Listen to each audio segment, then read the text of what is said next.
क्या हुआ? हार चुके हो? बार-बार पेपर दे के थक गए हो? तो आज एक स्टोरी सुनाती हूँ मैं तुमको उस बंदे की जिसने कम से कम कितनी बार अपनी ज़िंदगी में हार का सामना किया। स्टिल वो हारा नहीं और ज़िंदगी में आगे पहुँच गया। तो एक इंसान था जो बेसिकली किसी यूनिवर्सिटी के पेपर में बैठने वाला था और वो फेल हो गया। तो उसने बड़ी कोशिश की, 3-4 बार 5 बार पेपर दिया यूनिवर्सिटी का, उसका सिलेक्शन नहीं हुआ। चलो वहाँ से हारा, चलो उसने किसी नॉर्मल कॉलेज से अपनी डिग्री बहुत ही मुश्किल से बहुत बार पेपर देने के बाद की। अगर बात करूँ उसके बाद उसको जॉब चाहिए थी, तो जॉब के लिए उसने 10 जगह अप्लाई किया, 10 जगह रिजेक्शन आया। उसने सोचा चलो छोटा-मोटा कुछ बिज़नेस कर लेते हैं, लेकिन कोई बात बनी नहीं। फिर उसने 10 जगह और अप्लाई किया, 10 जगह फिर रिजेक्शन आया। तो उसके बाद वो ऑब्वियसली हार चुका था, लेकिन स्टिल उसने ट्राई करता रहा बिकॉज़ ऑब्वियसली जब हम बार-बार हार रहे होते हैं ना, तो ज़िंदगी में हमारे पास मौके बहुत मतलब ऐसा लगता है कि यार सब खत्म हो चुका है, अब इसके बाद कुछ भी नहीं हो अच्छा होने वाला और हम कहीं न कहीं खो जाते हैं कि बस हमारे लिए तो यही सब है। उसने क्या किया, उसने फिर से ट्राई किया। ऐसे करते-करते 30 से 35 जॉब्स हो गई और उसको रिजेक्शन मिला।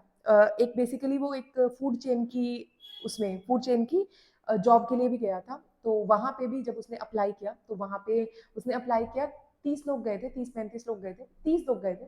तो 30 लोग में से 29 सिलेक्ट हो गए, लेकिन ये रह गया। ठीक है? ये वो बंदा था जिसने दुनिया की सबसे बड़ी कंपनी बनाई दैट इज़ अलीबाबा, जिसके बारे में आप जानते हैं यानी कि जैक मा।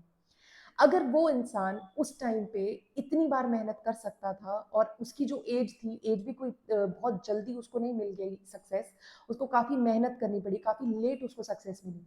उसने 30 से 35 बार नौकरियों के लिए ट्राई किया, हर जगह रिजेक्ट हुआ, कोई पेपर ऐसा नहीं था जहाँ वो क्लियर हो जाए। अगर वो भी ये सोच के हार जाता कि मैं आगे ट्राई ही नहीं करने वाला, तो सोचो क्या अलीबाबा एग्जिस्ट करती? अली बाबा के बारे में हम सब जानते हैं, सबको पता है कि हम लोग वहाँ से सामान खरीद सकते हैं एंड सबसे बड़ी कंपनी है, बहुत अच्छी खासी नेटवर्थ है। पर एक चीज़ जो उसके पीछे की मुझे अच्छी लगी वो थी उसकी बार-बार वाली कोशिश। अगर मुझे पता है कि मैं इस चीज़ में अच्छी नहीं हूँ, स्टिल मैं हार के बैठ जाऊँ, तो मतलब मेरे से बड़ा बेवकूफ़ कौन होगा? अगर आपको पता है कि आपको कुछ चाहिए और आप बार-बार फेल हो रहे हैं, तो अपनी गलतियों को रेक्टिफ़ाई करके आगे बढ़ना ही समझदारी है। रुकना बिल्कुल समझदारी नहीं है। मैं समझती हूँ कि बार-बार फेल होना, बार-बार पेपर में 1 मार्क्स, 2 मार्क्स, 0.5, 0.25 से रह जाना बहुत ज़्यादा तकड़ा झटका देता है। लेकिन अगर आप कोशिश करते रहेंगे, अगर आप बार-बार किसी चीज़ के ऊपर मारते रहेंगे, अपनी कोशिश को जारी रखेंगे, एक ना एक दिन सक्सेस ज़रूर होगी। मैं उस चीज़ के बिल्कुल खिलाफ हूँ कि आप वेट कर रहे हैं कि कब मेरी नौकरी लगेगी तब मैं अर्न करना शुरू करूँ। मेरे हिसाब से अगर आप किसी नौकरी की तैयारी भी कर रहे हैं, तो आपको साइड वाइज़ एक छोटी-सी इनकम किसी भी तरह से आप ट्यूशन्स पढ़ा सकते हैं, आप कोई चीज़ ऑनलाइन सेल कर सकते हैं। उससे आप अपनी इनकम को जनरेट करना शुरू करिए। छोटी इनकम, मैं ये नहीं कह रही बहुत ज़्यादा। आपके पास 5,000 आ रहा है, 6,000 आ रहा है, 10,000 आ रहा है, 12,000 आ रहा है, 20,000 that is sufficient for you ताकि आप अपना खर्चा उठाने में सक्षम हैं। बस उतना कर लीजिए और साथ में अपने सपने की तरफ लगे रहिए। हारिए मत बिकॉज़ मुझे ऐसा लगता है कि जब आप किसी चीज़ को लेके बहुत ज़्यादा डिटरमिन्ड होते हैं ना, तो आप उसको कर ही लेते हैं। देर-सवेर वो चीज़ आपको मिल ही जाती है। अगर आप हार जाएँगे तो आपके लिए सबसे पहला नुकसान आपका ही होगा।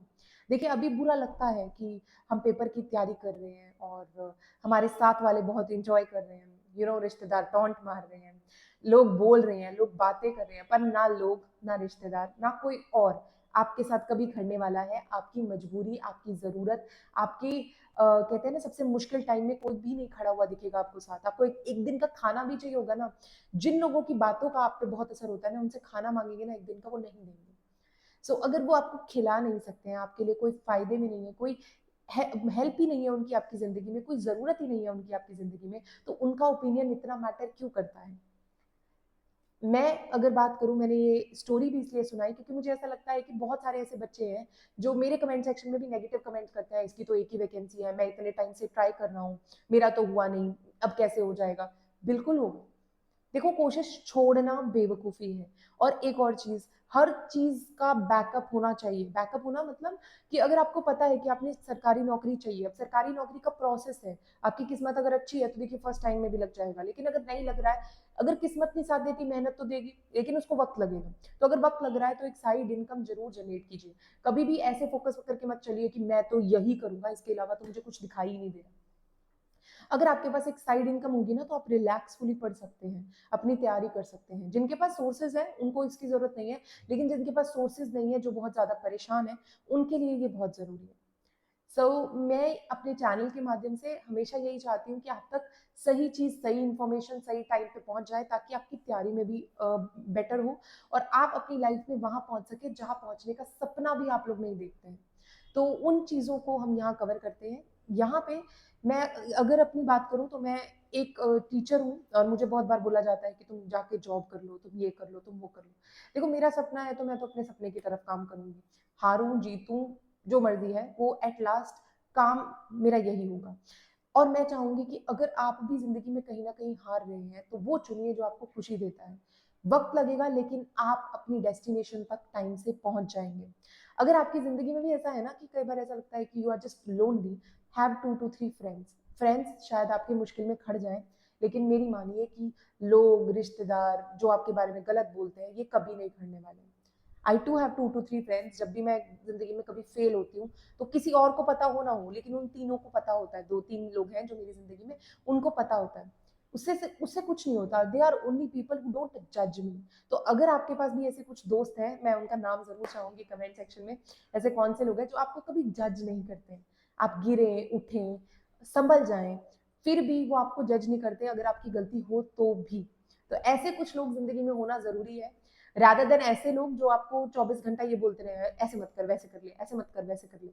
जो आपका दिल करे करे वही। और जो लोग आपके हर डिसीजन में आपके साथ हो, आपको जज ना करें, ऐसे लोगों को साथ रखें। बिकॉज ये सफर थोड़ा मुश्किल, थोड़ा प्रेशराइजिंग जरूर होता है, क्योंकि जब तक हमारी जॉब नहीं लग जाती, तब तक हमें सबकी बात सुननी भी पड़ती है, अपने आप को दबाना भी पड़ता है, अपने इमोशंस को दबाना भी पड़ता है। एंड इवन कई बार ऐसा भी होता है कि इतनी कोशिशों के बावजूद भी हम सक्सेसफुल नहीं हो पाते। लेकिन ये मत सोचिए कि अगर सक्सेसफुल ना हो पाए तो क्या। आप ये सोचिए कि अगर सक्सेसफुल हो गए तो क्या होगा।